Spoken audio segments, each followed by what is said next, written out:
Hello and welcome to the New England Free Jack Ride Midnight Series. This is episode 4, the MR preseason. I'm Dallen Stanford, former US Sevens Eagle, current World Rugby Commentator, acting as your host for the next hour. In today's show, we'll talk with Free Jacks head coach Ryan Martin, and he'll be joined by a friend of his from All Black and current player coach of the Austin Gilgronis, Jamie Mackintosh. We'll also catch up with performance manager and third grade chess champion Tom Kindley. Plus, two big names join us in the world of sevens as they prepare for the Olympic Games. On the women's side, Kristi Kirshe and men's captain Madison Hughes. We're joined by three players today: Canadian international lock Josh Larsen, Irish tap dancer John Poland, and returning from New Zealand, the elusive Beaudein Waaka. That's 8 guests in under 60 minutes. So please comment in the live show, get your questions out to our guests, share this on your socials. We love the heart emoji, the thumbs up. Those are some of our favorite things. So whether it's snowing outside like it is here or not, it's welcome to New England. We ride together up here, from the breaking waves on our rock-bound coast, through towering woods beneath stormy skies, over icy ground and granite hills. We ride together, over the bridges that bind us, the fire in our hearts that fed a revolution, through falling leaves, across iron paths. The roll of the stirring drums unearths the humble, hungry, and fun. We ride together up here. When the lantern is raised, we answer its call, as strong as pines in winter, uniting every village and town, whether here, there, or anywhere. We ride together. These are your riders, your lantern lighters, the pride of New England. Like those before them, they embrace the challenge. Every kick, every pass, every tackle, every free jack on their feet. The anthem of freedom on our lips. We ride together up here.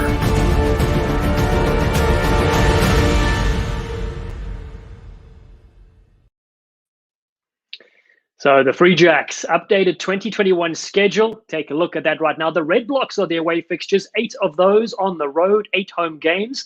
Our season kicks off March 20th against the LA Giltinis at the famous Coliseum Stadium in Los Angeles, the first ever home match in franchise history, set for April 3 against the Utah Warriors.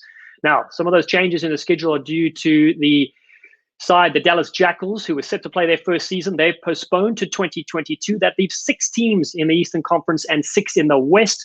2 teams temporarily relocate. They will, pandemic causing a bit of issues, of course, in those regions. The San Diego Legion, they will play at home now in Las Vegas, Nevada, while the only Canadian side, the Arrows, will move to Atlanta, Georgia. They'll have home fixtures there with the Rugby ATL side. Desperate times, of course, call for desperate measures. But on today's socials, I saw a message from Eric Larson saying that because the Dallas Jackals are not taking part, he'll now support the Free Jacks. Thank you, Eric. You're definitely along for a great ride. And speaking of rides, time for our first guest. It's Canadian lock. He won't be relocating to Rugby ATL. He's one of our poster boys. And of course, a poster boy for Lumberjacks the world over. It's Josh Larsen. Hello and welcome, my friend. How are you keeping there, pal? Hey, Dallen. Yeah, good, thanks, mate. Good. On our lunch break here, so glad I could squeeze it in. Thanks for having me. Good. Listen, are you mixing up some of those jobbers? I see you, the coffee maestro, on social media. What's the secret to a good brew, pal? Oh, mate, it's just trial effort. It's been something I've got into over the lockdown. So yeah, I really enjoyed, and a few of the boys are sort of getting into it too. So it's cool. And I believe you owe JP a couple of coffees as well, but you still haven't paid the debt, right? Well, maybe you can ask him the truth to that story, but I actually do owe him a coffee too. He's a good man. I see you've got a lot of support from Canada as well. Karen Gasbarino, they're shouting out. Pal, listen, of course, preseason has only just really started. What does it look like for you and your team? Yeah, it's very different, like any other preseason I've ever had. Obviously, with the coronavirus and stuff. So we've had a week quarantine. That's all finished up now. Obviously, as you can see, we've been doing the Zoom session. So workouts from home, getting a lot of in the book learnings, getting that all done with Coach Martin and stuff. And now we're actually into our first week. So we're into smaller groups this week, doing a lot of skill, a lot of strength, a lot of conditioning, and then into it next week as a full team. So taking all the precautionary measures, and it's going swimmingly well. Did anybody arrive looking like a tank instead of a fighter jet? Actually, yeah, Ronan McCusker, mate. That guy, I think he's is it Popo? He just blows up every year. He comes back bigger and stronger. He's one to watch. He's a unit this year. Something in those Irish potatoes, mate. Yeah, exactly. Now, listen, your squad also has a nice blend, a good mix of players from New Zealand. Incoming head coach Ryan Martin, of course, previously coaching with Otago. Have you worked with him before when you were playing in NZ? Yeah, I did. Yeah. So when I was with the Otago Mitre 10 squad, I was with Ryan. Obviously, he did the backs and assisted there with Ben Herring being the forwards coach. But I had a lot to do with him. Really respect him. He's a great guy and a really good coach. So he's going to drive very high skill level, which is what we sort of need in this comp. And not just growing, our team and the junior ranks as well. So I've worked with him, and there's a few boys I've played with that's come over. So it's really good to connect back up with them, and also some new guys such as like Joe Johnson and that I haven't met, but I've heard of around the trap. So really good.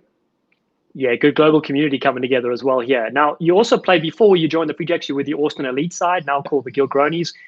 So give us from a forward perspective, how has the level improved from year to year in the MLR? Yeah, I mean, I get asked that a lot, obviously, from people back home and family and stuff. And it's significant, the jump from year to year. I mean, this is coming into my third season. I've done 2 seasons, or 1.5, obviously. Every year, mate, it is growing very fast. The player talent pool is getting bigger. And you're obviously seeing a lot of the local players. The depth is just so much better. And I think it was something Ben Foden was on a Rugby Pass recently, and he was mentioning that, in a few years, this comp all going well, it's in a good position to really expand and be, potentially one of the best, lucrative comps to come over and play for as players. So, yeah. Yeah, that's wonderful. Yeah, and then on a personal note, your brother Travis was in that Austin side that you played with. What was it like playing alongside him? It was great. It was great. That was something we sort of teed up and wanted to do. We never got the chance to play together in New Zealand. He's 3 years older. He went overseas a bit earlier. So when that opportunity arose, I was all over it. So the old man came over and watched, and I think he's pretty proud. So it's pretty special, yeah. Oh, very special. And now listen, pal, are you guys having a bit of banter in the family? Because now he's with the San Diego Legion. May 1st, you guys face off in Las Vegas. Who's the family betting on?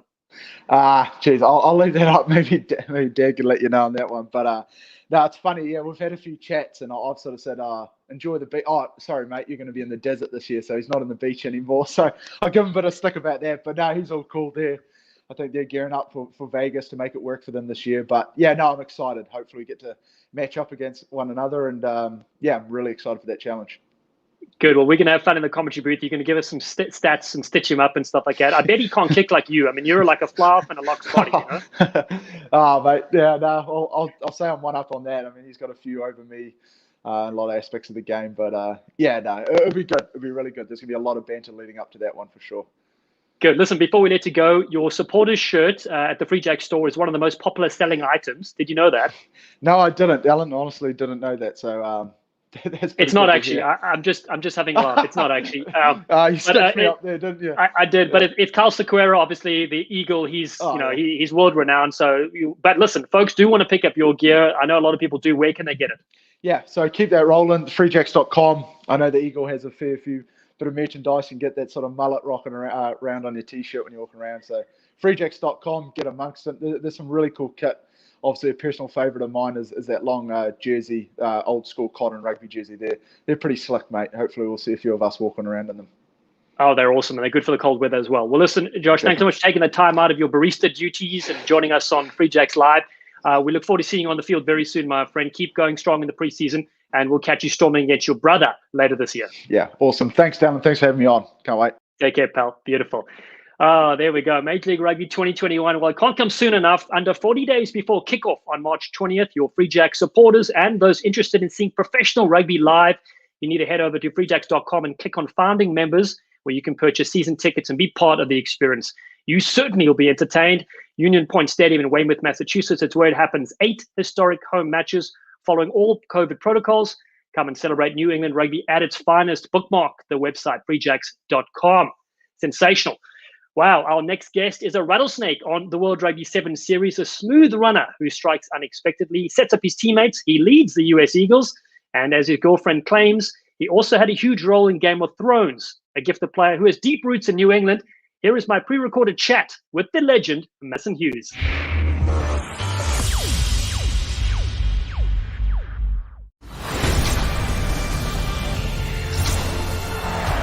Madison Hughes puts a foot on the gas. Charging onto it is Madison Hughes.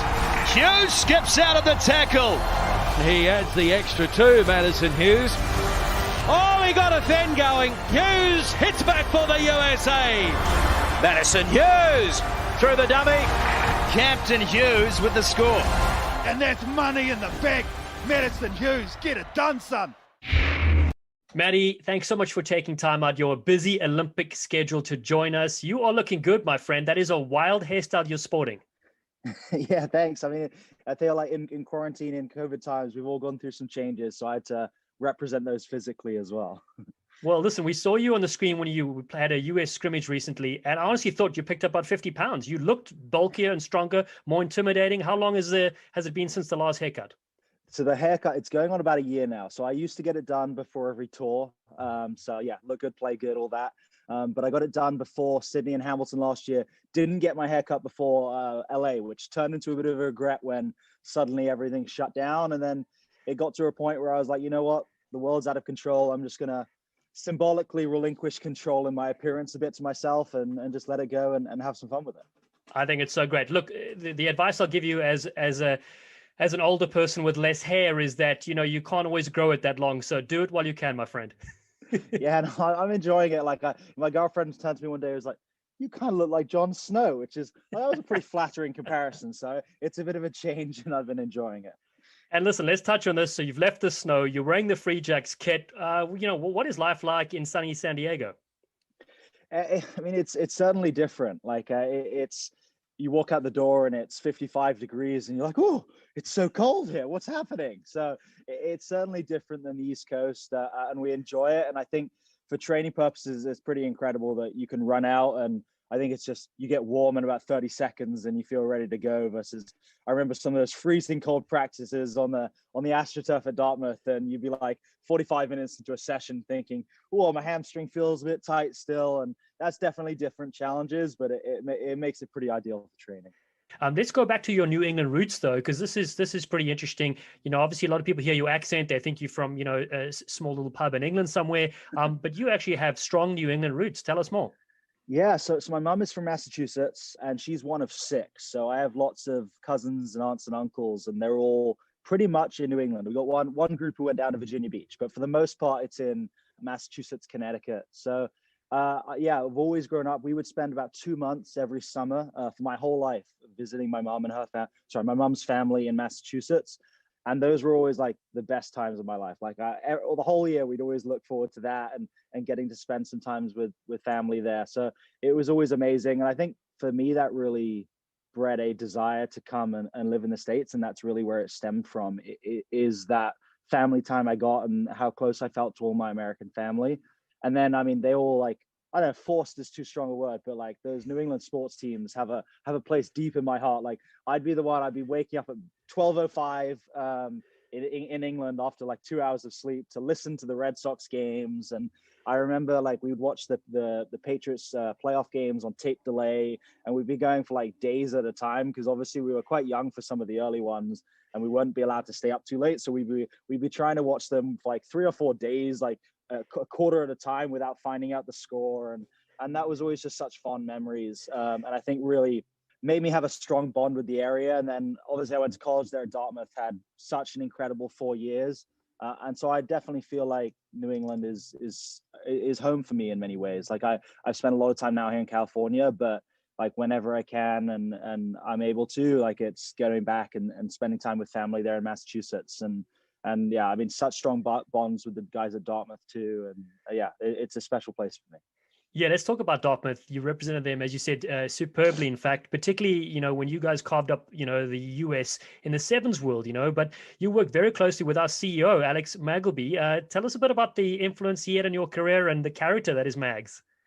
Yeah, I mean, Mags played such a huge part of my journey and such part in, I'd say, my growth as a person. Like, I think when I got to Dartmouth, I was an 18-year-old kid who didn't really know much about, who probably thought he knew more than he did about the world of rugby and how I could develop. But I think Mags really helped me see like how I could develop as a player and what I needed to do to be the best version of myself that could go on to have success at the level that I'm kind of now having. Yeah, I mean, I think like I was a pretty good rugby player in England, but the way that I was developing, I think, wasn't suited to the top level. Like I was a 5'8" wing with average speed, and I think Mags helped me see that the success I could have was a lot about being able to kind of create with different players and interact with different players, and it wasn't just going to be about my speed and my footwork and things like that, but about the playmaking element. And I mean, at Dartmouth, the class that I entered with, we had 2 guys, like including myself, that had ever played rugby before. So much of my role was about interacting with different guys and being like, okay, I'm at fullback and you need to do that over there and you need to do that over there. And if I was able to kind of, not that they're puppets in any way, I'm putting down their talents too much there, but just like pull the strings that would then enable them to put their athletic ability and use that to the best effect. And I think that was a big skill that I was able to develop at Dartmouth, was kind of that playmaking ability, that ability to influence the players around me and put them in the positions to succeed. And I was also so lucky that when I arrived at Dartmouth, the senior class there was really quite special. I mean, Nate Brakeley is the one who's gone on to have the most success afterwards, but likes of Derek Fish, Paul Jarvis, and some other really talented rugby players, but also some fantastic leaders. And I think I was able to come in that environment and really able to focus on myself. And they would set an incredible example and really kind of taught me what I needed to do to succeed. And I mean, it was looking at Nate, and we'd play a really tough game on a Saturday, and then I'd wake up maybe slightly hungover on a Sunday morning, and I'd have missed an email from Nate from 3 hours ago saying, "Hey guys, I'm up and I'm going to go run some stadiums right now if anyone wants to join me." And I think the effect that had on 18-year-old Madison, I was like, oh wow, like if the best players on the team, the leaders of the team, are willing to kind of sustain that work ethic and be that committed, then that really has such an impact on the rest of the team. And I think that's something that I've tried to kind of embody and live up to as I've gone on in my journey. Yeah, wonderful journey you had and wonderful background there at Dartmouth. Now let's bounce across the globe to the Amazing Sevens World Series. All right. So you've been there since 2013. You're currently number 6 on the all-time points scored list with 1,510. That's almost 1,500 more points than I scored for the Eagles. But that aside, Matty, truly a remarkable achievement. You're still going, obviously. What would you list as your, favorite moment so far in the series? I know that's a tough one because you've done so much so far. Yeah, I mean, it is crazy. I made my debut in 2014 in Wellington in 2014, but it is just crazy. I mean, I remember coming onto my first stop and I was so wide-eyed, like I was just trying to take everything in. And then I went to Hong Kong and Tokyo, and I was actually going back to Dartmouth after that. And I remember when I walked off the field in Hong Kong being like, okay, I need to make sure I look around, take everything in, because like, who knows, I may never get to play again. And to be here all these years later, still playing, it really does blow my mind. I mean, 6th on the World Series, like, it's just like kind of crazy. Like I grew up going to World Series events, and to be anywhere near any of those lists is just kind of mind blowing to me.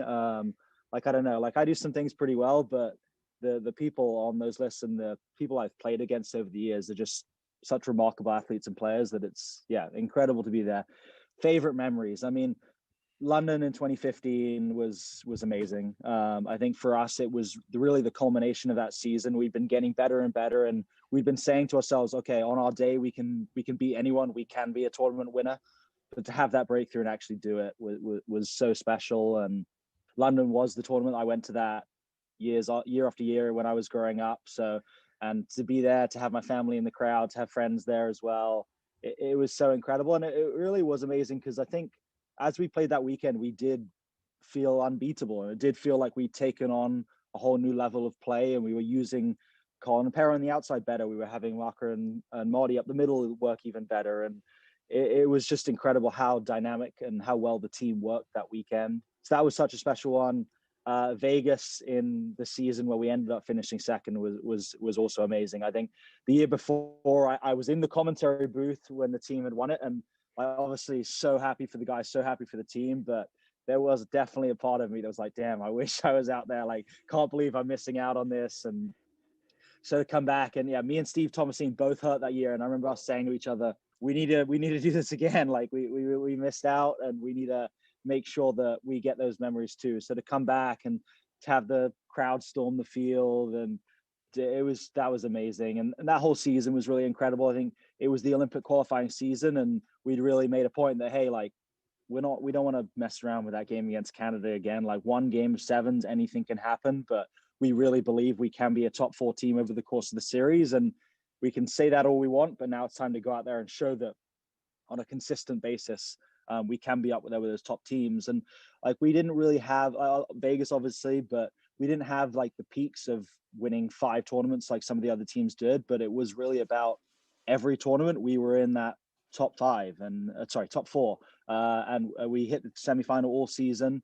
And it was that consistency that had eluded us in the past, that every tournament we were going to be right up there, making semifinals, making finals. And that really was, pretty incredible. So I'd say those are the top moments in the series. But actually one more. And this is a bit more individual, I guess, but the kick in Dubai to beat New Zealand, that was amazing. Like, team had never beaten New Zealand before, and like to have it all come down to one kick from the touchline, that's really like the moments I dreamt of as a kid. Like, you're practicing in the garden, and for me it was like Johnny Wilkinson's drop goal in the World Cup final, but like it was that it all comes down to one moment, and spotlight on me, and to make that, and it was that was a special one. And then to the whole team rush and go crazy, and it's funny, it was a pool game, but it still ranks up there pretty high. Oh, it definitely does, Maddie. I mean, I've got goosebumps just you reflecting on it right now, because we all have that in the back of our minds, the kick, waiting in suspense to see what would happen. And that's the thing. And what people don't realize, it's almost like that graphic of the tip of the iceberg. You know, we don't see all the hard work underneath, you know, the ocean, everything you put in. And for me, just as an outsider looking in, and I know broadcasting, it really is truly remarkable to see how our US side has gone from competing well to being amongst the top 1 or 2 sides in the world, and as you said, on a consistent basis, and that is truly amazing to be able to achieve that when every team is getting better and better each year. It's just remarkable. Rio Olympic Games in 2016, you captain Team USA. What lessons did you learn in that event and that tournament that you're going to take forward to the next one here in Tokyo?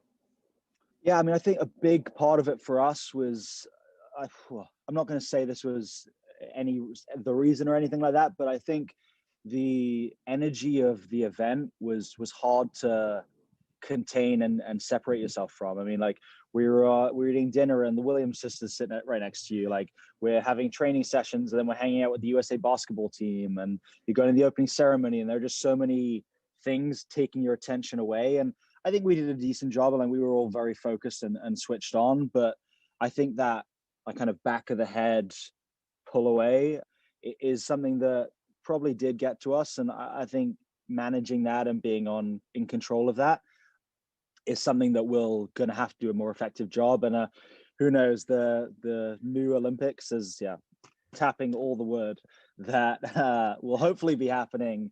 Probably a lot of that will be contained by the fact that there won't be those interactions in the way there have been previously, which is going to be a huge shame, but I think probably will help to stay on track and stay focused and allow it to feel more just like a regular tournament than was possible in Rio.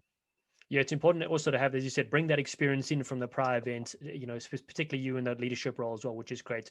All right, pal, listen, last one for you. So Free Jacks minority owner Nate Ebner was on that team in 2016 that you played with. You know, he's got a new book coming out as well. We're very eager to promote that and get to read that one. But what was he like as a teammate on the field and off the field as well?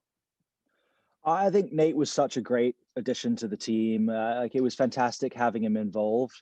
And I think one of the things that really impressed me from day one was like Nate Ebner was arriving and like he was doing a ton of media stuff related to that. But like when it came down to his interactions with us, he was a humble guy who was just like, I'm here to work hard and do everything I can. And I'm not thinking that, okay, just because I'm an NFL guy, I'm going to come in here and take over and from day one just step up. And like that is something that I've seen in the past with crossover athletes, is like they think they're the guy now, and that suddenly that because of their athleticism and their experience in other sports, they're just going to come in and take over. And Nate, and probably because of his rugby background and because of who he is as a person, was just like, hey, I'm here to work hard and give it everything I've got. And that really impressed me. And then I think over time, once he'd kind of earned that respect, he was able to come in and be like, okay, these are some of the things I've learned from the Patriots and from hanging out with Bill Belichick and Tom Brady and the others and stuff that he was then able to help our environment and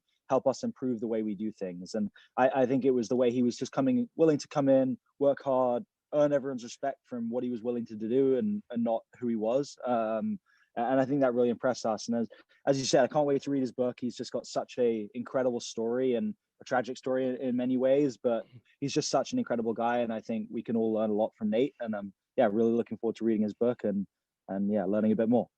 Yeah, Matty, well, I'll say he used that, that tragedy to turn it into a positive event and inspire people. Mm-hmm. And I'll never forget, because his father played for the USA Maccabea rugby side. And the book is called Finish Strong. And we had that as a wristband, Finish Strong. And it was because of Nate. And when we went to Israel and we played in the 2013 and 2017 games, we had that around our wrists. And it was all about bringing that onto the field and executing everything you can and what's in your realm. And of course, Nate is that leader, that inspiration. So that carried us forward and that team eventually won gold. And so a fitting story. I can't wait to read that as well.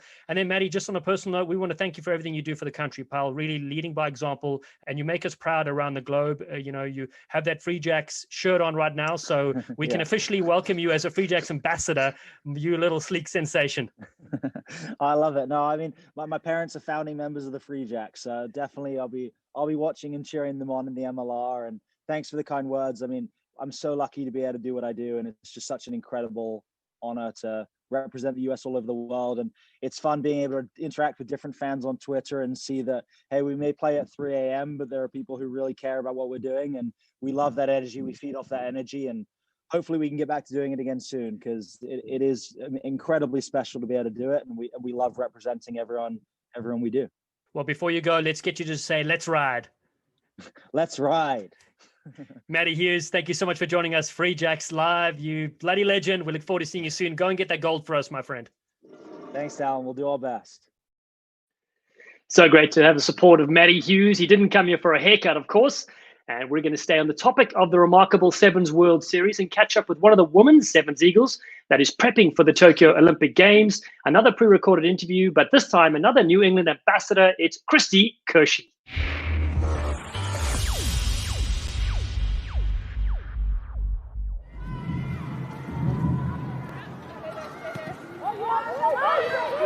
Nathan Wong looks for Baker. It's taken down well by Kimber. Felt a little bit awkwardly, but is able to clear well.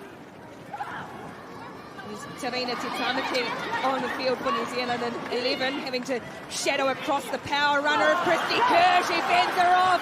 They're still chasing New Zealand. Kirshe's got too much gas. Kristi Kirshe is a star in the making for the USA. I believe a star is born, Ricky. You take a look, Chris Thomas set that up, drew in the defender, and just really put the New Zealand defense under pressure. Kirshe not having to use the speedster tapper to her right, taking it on her own. What a showcase. Kristi, great to have you join us, although I must say you're more elusive than Bigfoot. I don't know about that. On the field, obviously. Well, I guess it's a compliment. I'll take it. You have to. I mean, I'm being a commentator, So now listen, you're one of our famous Free Jack ambassadors. You've been wearing the glorious gear we have right now. Give our viewers a little bit of background as to your New England roots. Yeah, of course. I mean, I spent my whole life in New England. The only reason I ever would have left is to be doing exactly what I'm doing right now, chasing down the Olympic dream. But if you asked me, 3 years ago, if I had any plans on leaving New England, I would say absolutely not. I love it here.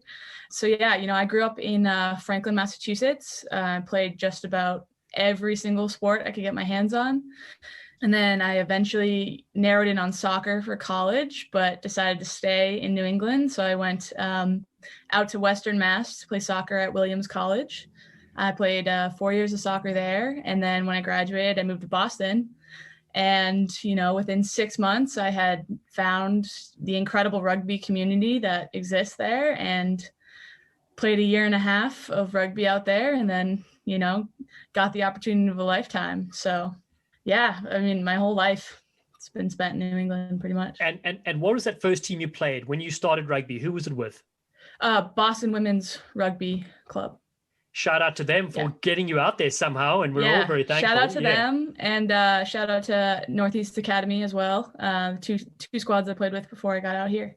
They do fine work, don't they? I laughed the other day. You were in Boston recently and you were shoveling snow to make a track so you could train for the Olympic Games in the conditions. That's absolutely mental. Yes, it was a very real reminder of training centers out in San Diego, year-round sunshine as opposed to being in New England. But it was one of those moments where they'd given us an option for a treadmill, and I was just like, absolutely not. I'm gonna, do it the New England way, shovel the field, and get after it. Oh, it was so great. And it's good. A good workout too, of course, upper body and then some of your sprinting. And then, of course, speaking about Tokyo 2021, how is the prep going with the US women's side?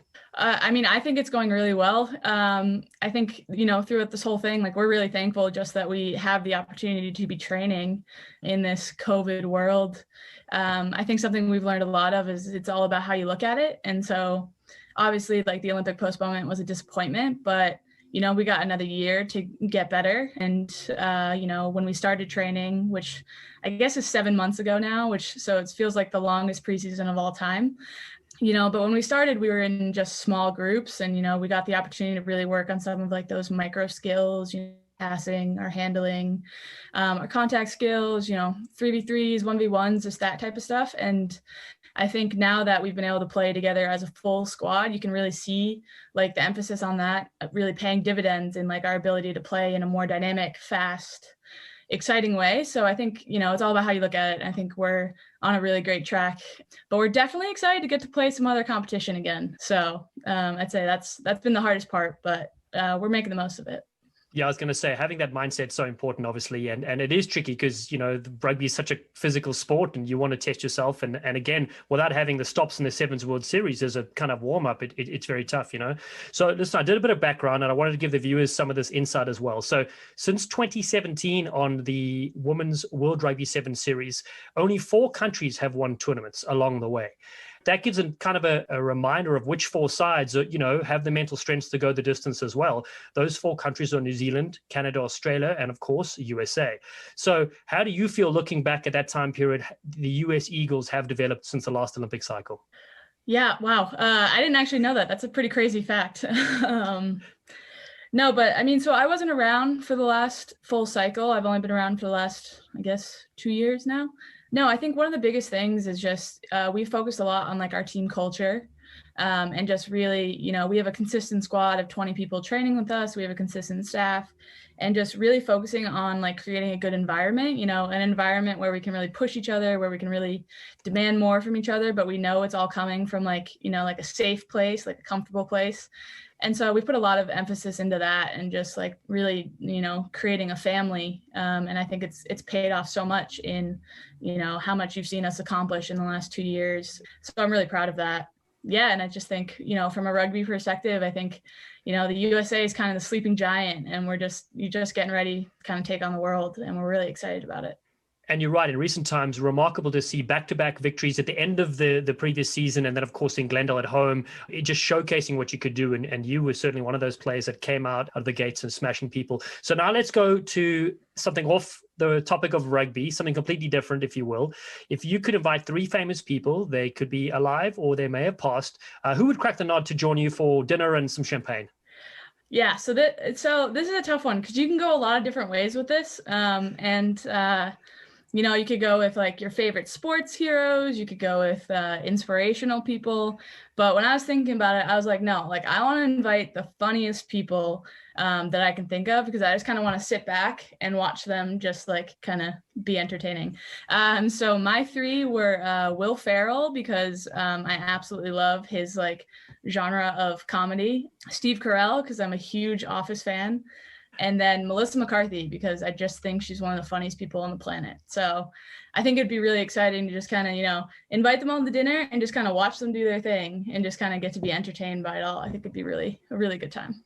That's a top group. Those are some good selections as well. A huge fan of all 3 of those.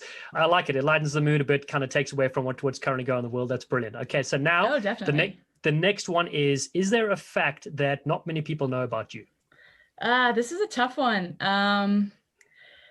I'd say probably the biggest one is that I'm secretly a huge Harry Potter nerd.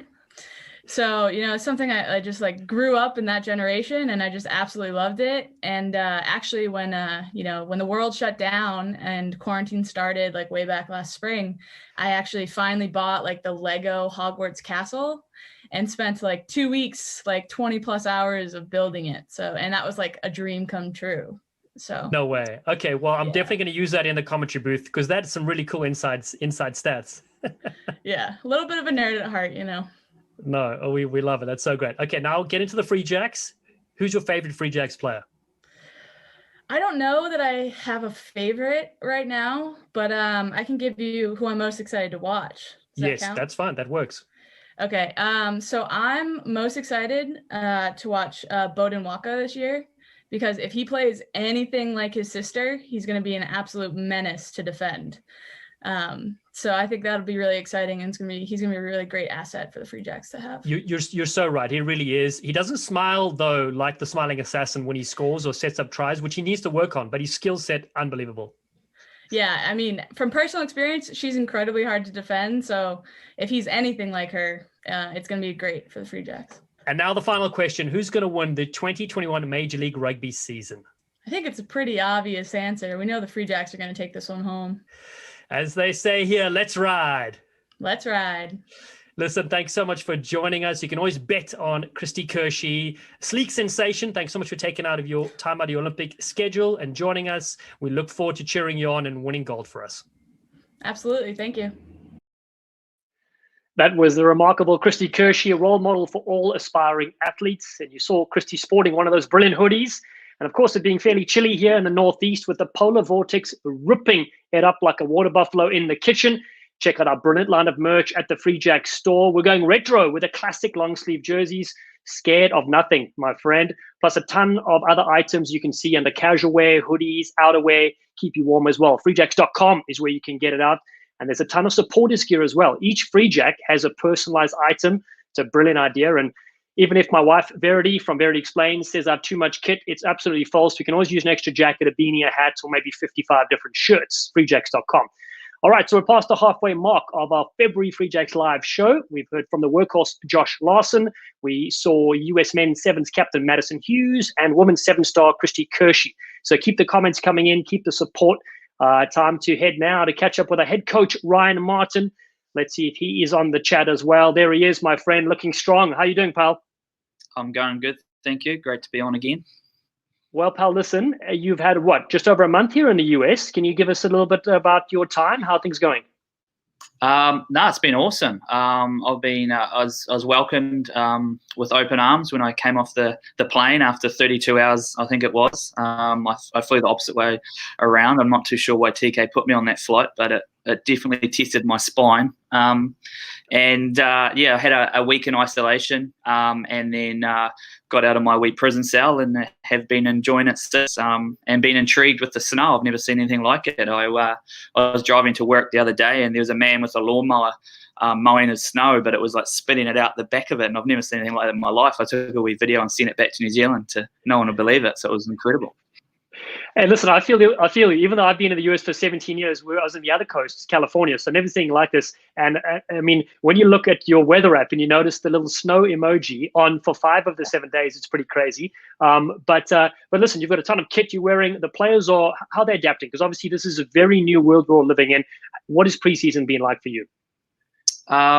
So we've had a big emphasis on nailing our COVID protocols first and foremost. So we're pretty happy with how we've set that up, and all our players have spent the previous week in isolation. I think Josh Larsen talked around that. And then they got out, so they all tested negative, which is fantastic, shows the great work going on out, off the field with the structures we've got in place. We've got a fantastic physio, Randy Ash. TK, Tom Kindley's been brilliant with setting up all the protocols. So those guys have really put their hands up and added massive value to what's going to be an awesome program. I really wanted to make sure that I was able to meet every single player as they got off the plane in my full kit with the big face mask and everything on, and made them feel really welcome when they're going into their new accommodation. I think that's been great.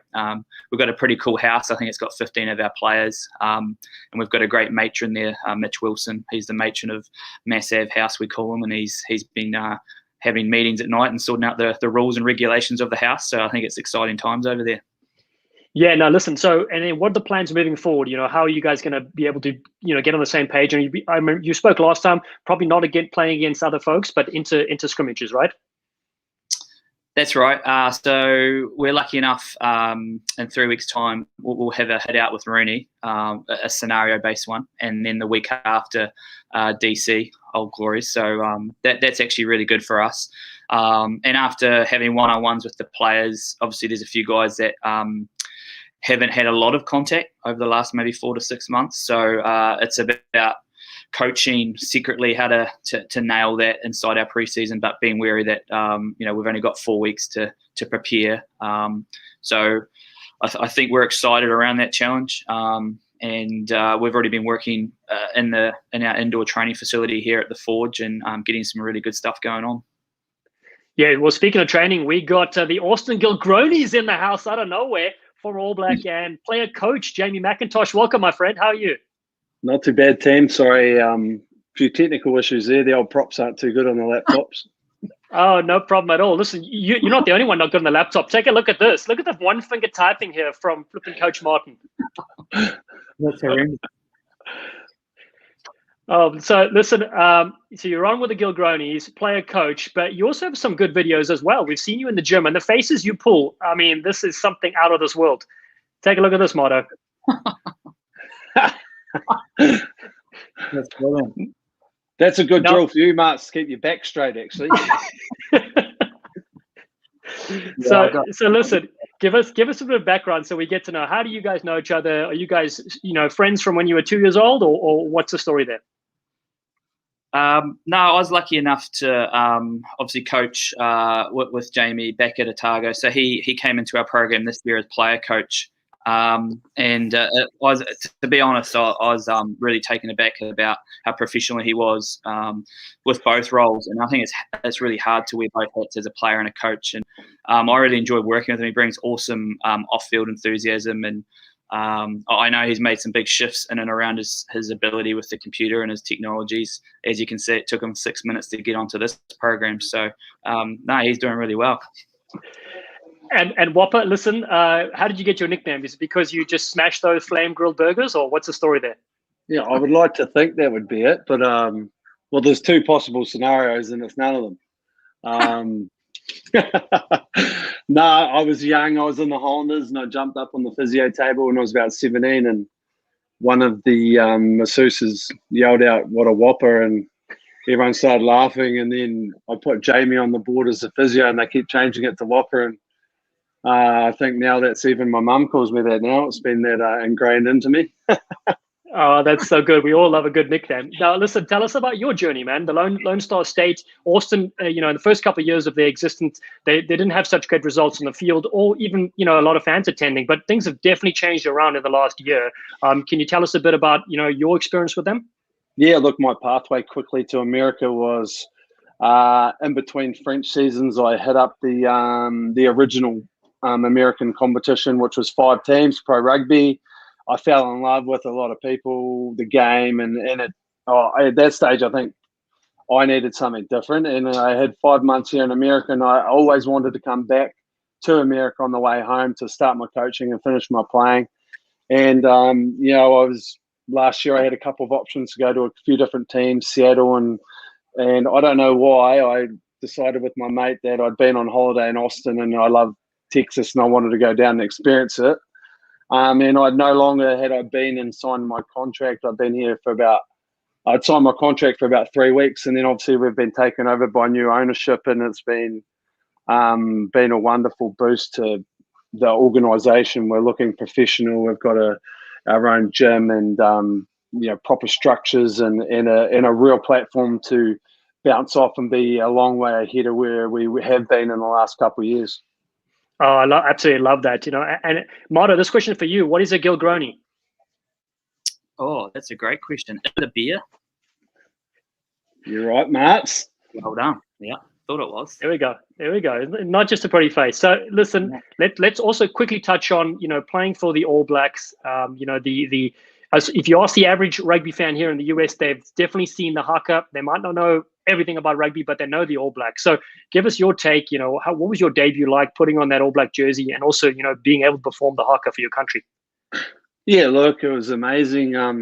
It's probably something I don't reflect too much, or haven't, because I was 22 when I made the All Blacks. I'm 35 now, and I only was in there for one tour. And as special as it was, I'd probably spent 8 years trying to get back there and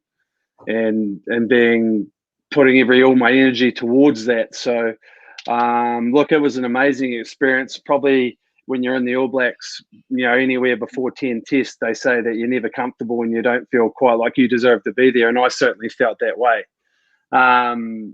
Probably young, nervous, and I would have loved to have been in the All Blacks when a bit later in my career, when I was more confident in my abilities and confident in my as a person as well. And but look, it was an awesome experience. Playing for your country is amazing, and once an All Black, always an All Black, which I have been learning slowly. And I was really proud to do it. But I think my career from then has pushed in different directions. I'm a far better player in person than I am now than what I was back then.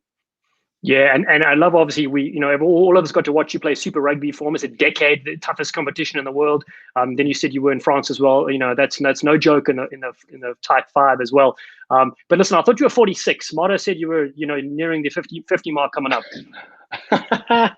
No, I'm 35, bud. But look, I'm racking up some pro games. I think after the Otago season, I was somewhere around 327 professional games of footy, which is pretty tough going. And look, to be fair, at the moment, touch a bit of wood a big bit. My body's feeling really good, and I'm looking forward to ripping apart Martz's team. And I was gonna say, you look strong, dude. Nobody wants to mess with you. Motto, how are you weighing this challenge? Obviously, you guys know each other really well, and the best thing is you've coached together. So what elements are you going to have to bring to the table to try outsmart and outwit? We hope Jamie's not on the field, because he's obviously a powerhouse. No, he'll have the fit piece. It'll be world class. So I'm under no illusion to how well he'll prepare his team, and I think that's why I've brought in the blunt force trauma crew from South Africa and England up front for us to hopefully match them. And I know he'll prepare his team really well. He's a fantastic coach. Well, listen, we have one last question here. It came from some of the chat, and Motto, it's for you. It says, how does a player get noticed here in America if they want to crack the nod for your side, or your side, Jamie, in MR? From our perspective, one of the things that I kind of hang my hat on is getting out there at the coalface. So I've already been to a few of the clubs here and had coaches sessions, and I think it's about making sure that people feel welcome coming into your program and they can clearly see the pathway. So I think we're in a good place around that up here in New England. Beautiful. And Jamie, last thing for you, pal, how much do you bench? Pounds or kilos? Let's go. Well, let's do pounds. Let's see if you can do the math. I don't know. Well, I know that I'm 130 kilos, which is about 290 pounds. Yeah. Yeah, so double that. Oh, flipping hell. Divide it by 2 and then add 10. No, no, I certainly don't lift as heavy as I used to. A lot of just strength stuff, but I'm not breaking any records. Still run a good Bronco though. No, you do, pal. Listen, you're still going strong. Like, I mean, to play at that level that you're doing right now currently, and of course to have the expertise for the Gilgronis, we really look forward to that clash when we play you. We want to thank you for joining on. Even though you were 10 minutes late, don't worry, you'll get the technology later.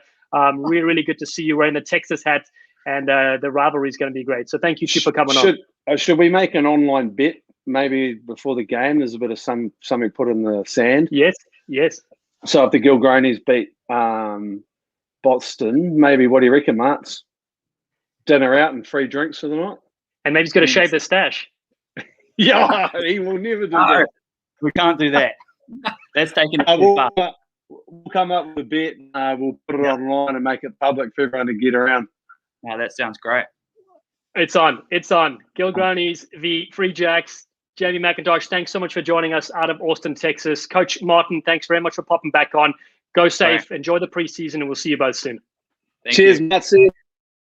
There we go. Oh, lovely stuff. Great to catch up with those two Quaco burgers. Good little banter between the two Kiwi legends.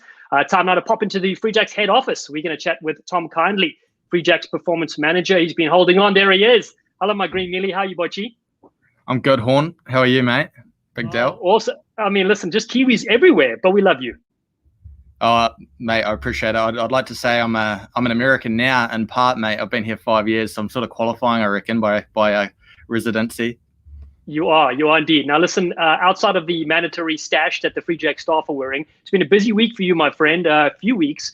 You've obviously had the quarantine protocols in place. You were looking after the boys when they arrived. Can you give us just an update as to what you've been up to and how you've looked after the team? For sure, yeah, mate. I think it actually worked out quite well for us, to be honest, in that all our players had to quarantine upon arrival.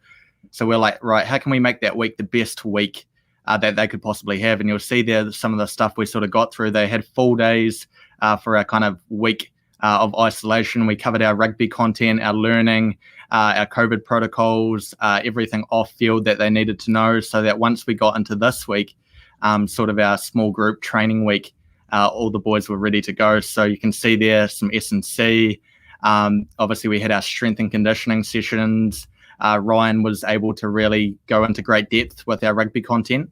And it actually worked out quite well in that by the time the boys came out, they knew what they had to do to be successful in the training environment, mate. So, yeah, that's been us. Yeah, it's looked great. We just obviously spoke with Coach Martin there, arriving on the scene. What do you think he brings to the franchise? What have you noticed so far, the way he goes about his stuff? Yeah, for sure. I think Dallen, the big thing for us is standards. And I think Ryan is great at setting those standards and being really clear as to what the expectations are on and off the field. And we've been able to clean up a lot of what we do. And I think the boys have been blown away with the detail of even our skill sessions to date. Everything's very clear in what we do. And I think our professionalism has increased tenfold. So it's definitely been fantastic to have Ryan on board. And I think the players have a really clear direction as to where we want to go, both on and off the field with Ryan at the helm. So he's a man who's not afraid to get his hands dirty. Like he touched on before his quarantine, before our team quarantine rather, after his quarantine, he went out to Mystic River, a couple of club trainings, was able to get his hands dirty at the club face. And then obviously with our skill sessions too, I think all the boys have loved it. So he's definitely the man for the job. Yeah, that's so great. I know you and him connected really well, like a Hallmark movie. Now, can you tell me, what are your current training plans coming up for the rest of February, before we kick off in March? Yeah, mate. Yeah, so we're finishing up our kind of small group week this week, and then next week we're into fully fledged trainings. So, it'll be a Monday, Tuesday, Thursday, Friday, fully professional week, sort of comparable to a Super Rugby type of training environment is what we're aiming for. So we'll be straight into that, and then we've got 2 pre-season games. A scrimmage, situational scrimmage against Rooney in late Feb, and then a full game against Old Glory early March. So after that, we should be flying for round 1, March 20th. Oh, looking to crack on. I love it. Listen, I also like you got something about Mary, little spike on the side of your hair there. That's something special. Yeah, mate, it's all go at the moment. It's sort of beanie on, beanie off, mask on, mask off, around the office. So hair's going everywhere. And Mardo said, photos today, you've got to make sure you've got the mo going. So day one, yeah. Okay, you're a legend. I love it. You're a bloody star as always. Listen, thanks for everything you do behind the scenes for the squad. They're looking really sharp, looking really good. We can't wait for next month. TK, always a pleasure to meet you, my friend. Cheers, mate. Appreciate it. Awesome. Take care. There he is, Tom Kindley. And Ryan Martin, the rest of the staff are looking ahead to host 8 home matches.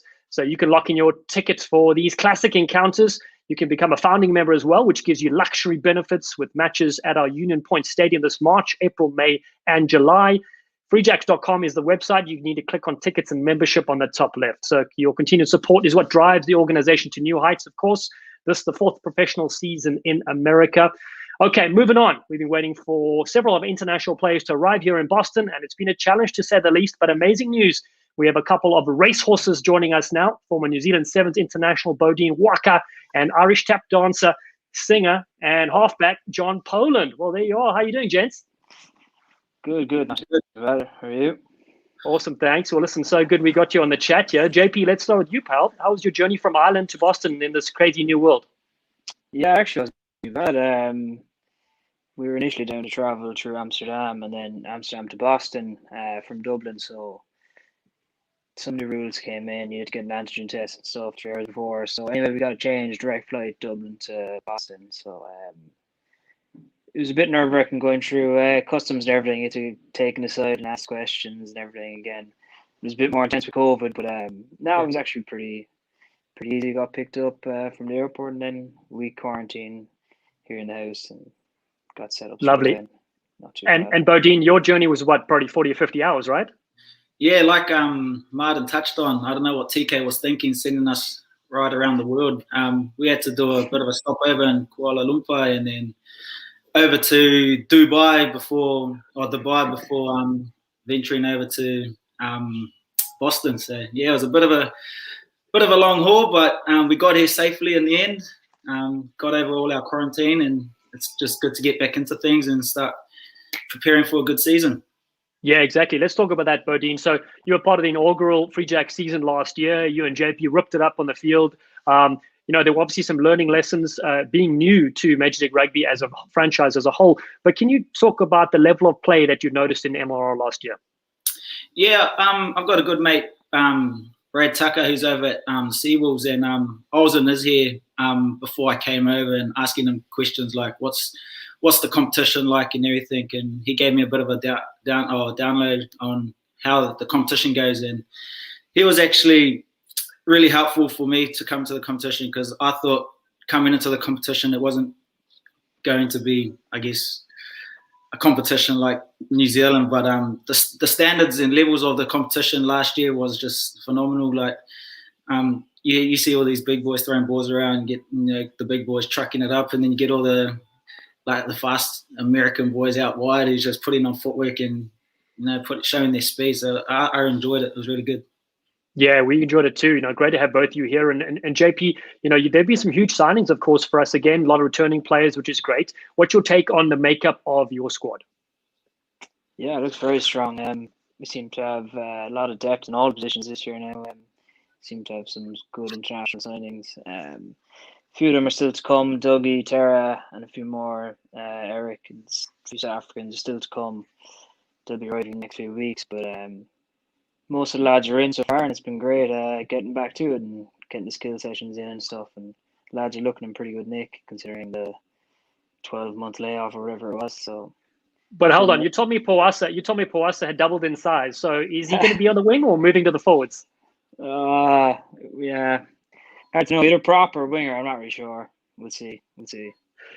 Well, he's skillful. So, Beaudein, I want to touch back, though, on your career in the Sevens world when you represented New Zealand on the amazing Sevens series.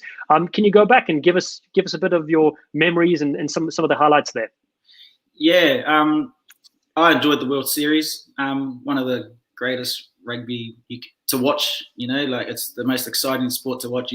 7 players out on the field that's just battling it out, representing their country. Yeah, some fond memories. Obviously, have to take it back to my debut in Wellington, home advantage in front of my family and friends. Probably the scariest thing as well. I remember coming on, I think it was against England, and the first thing I had to do was throw a ball in, and I'm just going up against these international players who have been on the circuit for so long, and had to throw the ball in. Managed to get it in, but hey, it's rugby, right? It's all fun and games, and it's just really tough and exciting to watch, really. And then listen, I got a chance to commentate your sister Stacey, the smiling assassin. Tear it up for the Blackfern Sevens. I mean, how cool is that to have 2 siblings play international rugby? Did she teach you how to step? That's always the question everybody asks me, but I took her under my wing growing up, so everything she displays out on that World Series has to have come from me. Good. And then you also got a chance, I saw on social media, you played with your brother or against your brother Bronson last year, right? Yeah. So we had a bit of club footy last year, and it was actually his first time actually going out against him, and it was an interesting game. It was a midweek game under lights, and the weather was horrendous, so it wasn't the greatest game of rugby to watch, but it was really entertaining. And I guess playing against him was pretty cool because he was obviously marking me as well. So we had these little battles going on during the field, but rugby won at the end of the day. I think the game was 15-all. And yeah, it was actually quite exciting. Oh, that's epic to see. And JP, let's get back to you. You're the link between the forwards and the backs, obviously, talking more than even myself as a commentator on the field, even though you're very quiet during these interviews. What areas, though, looking back at last year and looking back this year, what areas are you going to be working on after you've analysed last year's season? I think our defence is definitely one that we need to work on. We were pretty leaky defence last year. I think our attack was pretty good. Scored lots of tries and put up some good points against San Diego, Seattle, Utah, and New York. But our defence, we seemed to concede a lot, and we were taking 30 points a game and stuff, and weren't really giving ourselves a chance. And as well with Ryan coming in, he's got some really cool new attacking shape and plans to implement, so that'd be pretty cool. And he's got a load of skills drills he got us doing already, and things I've never done before, so they're really challenging and should make us all better as players. Yeah, he's going to keep you two backline Eels very busy this season. Last couple of questions, and this one, Beaudein, just want to ask you about the Maori culture. Can you tell us a bit about the effect it has on New Zealand rugby? You know, because most North American fans have seen the haka, they might not know the significance, but can you tell us a bit more about the culture? Yeah, to me, Māori culture is my traditional way of life. It has been obviously handed down to me from, I guess, my ancestors and my family. And as a sacred blessing, I guess, to my nationality being Māori, I abide by my Māori culture in performance, being haka and live, and live by our traditional traditions, being our reo, the way we speak. Wow, I love that. That's awesome, you know. All right, we're going to close out, guys. A message for the fans. JP, something you want to tell them? Looking forward to finally having a home game in front of everyone. It's a pity last year, obviously, it was cancelled, but I can't wait to get out there and hopefully meet some fans, yeah. Beautiful. Beaudein? What's that? Sorry, what's the question? Yeah, just something for the fans. Everybody tuning in, everybody's eager to watch you guys play. Have you got a message for them? Oh, yeah, on the back of what JP just said, we can't wait to get out and put a performance out in front of our crowd, our fans, and all the people that's put this team together. So hopefully we can put a performance in, not just that first game, but hopefully throughout the whole season. Well, that's fantastic. Beaudein Waaka, because it's champagne rugby every time he touches the ball. And John Poland, the little magician, instrumental. Thank you two for joining us. Good luck for the rest of the preseason. We can't wait to see you on the pitch. Cheers, now. Thanks for that. Take care. Lovely stuff. Well, there we go. The Free Jacks, we know they were full on having a photo shoot yesterday with a kit on display. And you can also look just as good as them. Something for every climate, something for the kids, something for the family, something for yourself. Check out our website, freejacks.com, and look the part. Earlier today, I saw a brilliant fan post by Ted Black. His whole family was sporting the Free Jacks gear. What a legend. So be Ted Black and get something for the family. Together we ride. All right, you Seek Sensations. That's show 4, Down Like a Lead Balloon. We spoke to head coach Ryan Martin, performance manager Tom Kindley. We also caught up with the Austin Gilgronis, the player head coach there, Jamie Mackintosh, USA Sevens legends from New England, Kristi Kirshe and Madison Hughes, plus players Beaudein Waaka and John Poland. So make sure you keep up to date with all our things we've got going on. We've got our 3 podcasts, Full Contact CEO, Blood, Sweat and Beers, and Pathways. We also have news about the Academy. We've got tickets for sale. We've got merch. And our next live show is March 9th. So stay tuned. Be safe out there. We'll see you all very soon. And as we say here in New England, let's ride. Ball over the top. Huge ball thrown there from Beaudein and down to this Waaka. Waaka slips through. Waaka goes around the outside. Waaka is in. Such a nice unit of the Free Jacks. And Poland again sniped through. The little magician gets it away. Stunning stuff. Mike Sal. He just shredded the defense. Mike Sal off the left wing. Comes wide to Collins. The stepper. Hit nicely by Audsley. Ball still in field. Dewey has this. It's open space. There's a try on the board here. Beautiful flick pass. Waganabao goes underneath the poles, and it's celebration time for New England. Pawasa Waganabao. Just brilliant. Playing for Southland to Waaka with a dummy. Beautiful stuff from Beaudein Waaka. Chips it for himself. It sits up. It's still going. Flicked in field. It's champagne rugby from the Free Jacks. Diving in is Liam Steele. Saidina taps and goes to the air. Big challenge for this one. Nobody wants it. Beaudein goes back. Wants to usher it past. It hits the upright. Oh, it's unbelievable. That's one of the freakiest tries you'll see in Las Vegas. They better hit the high street for gambling later because the luck is with the Free Jacks.